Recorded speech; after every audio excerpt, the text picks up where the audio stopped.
पुढची बातमी. नगरविकास खात्यावरती टीका करत मंत्री गणेश नाईक यांनी पुन्हा एकदा एकनाथ शिंदे यांच्यावरती तोफ डागली आहे. नवी मुंबईकरांच्या सुविधेसाठी भूखंड मागितले होते, ते भूखंड बिल्डरांच्या घशात घातले जात आहेत असा आरोपही त्यांनी केलाय.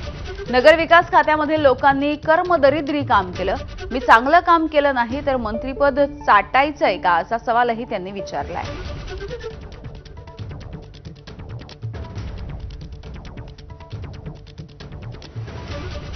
मागितला होता हॉस्पिटल करता, बागे करता, एखाद्या शाळे करता, रुग्णालया करता, ते पण दिले गेले नाहीत.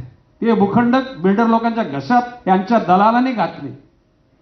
मला या गोष्टीची लाज वाटते की ज्या मंत्रिमंडळामध्ये मी आहे त्या मंत्रिमंडळामधल्या नगरविकास खात्याच्या लोकांनी अशा प्रकारचा कर्मदरिद्रीपणा केला.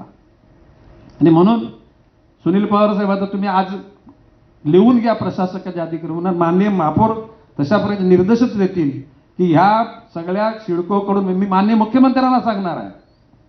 माझा जर राग जर शांत व्हायची तुमची इच्छा असेल तर त्या ठिकाणी सिडकोकडून MIDC कडून नवी मुंबई महापालिकेला विकासाकरता जनतेच्या हिताकरता जे भूखंड देऊ घातल्यात ते लगेच देण्याची व्यवस्था करा, म्हणजे माझा राग असते असती कमी होईल.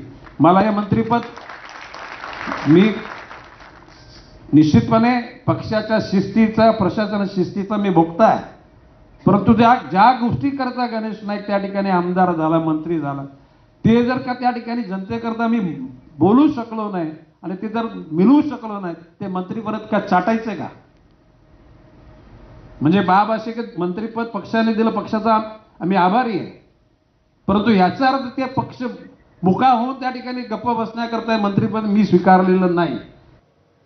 आणि यानंतर बुलेटिनमध्ये अगदी छोटासा ब्रेक घेऊन लगेच परत येतोय. बघत रहा.